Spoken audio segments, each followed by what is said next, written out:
আইতাকৰ সন্দৰ্ভত বিভোৰ হৈ পৰিছিল মহম্মদ ইৰফান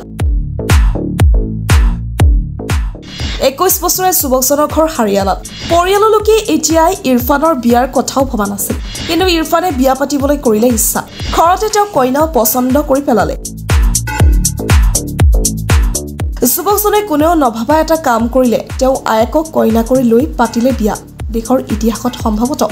ইৰফানে প্ৰথমজন যুৱক যি নিজৰ আইতাকৰ সৈতে বিবাহত আবদ্ধ হৈছে 21 বছৰীয়া ইৰফানৰ কইনা হৈছে 65 বছৰীয়া আয়েক দুই নতুনকৈ সংসাৰৰ পাতনি মেলিছে সম্প্ৰতি তেওঁলোকে আৰম্ভ কৰিছে সংসাৰ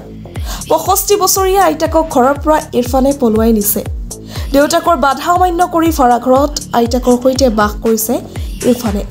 যুৱকজনৰ পৰিয়ালে বিচাৰি উলিয়াব পৰা নাই আন এক খবৰ অনুসৰি ইৰফানৰ আইতাকৰ সৈতে বিবাহৰ বাতৰি ভুৱা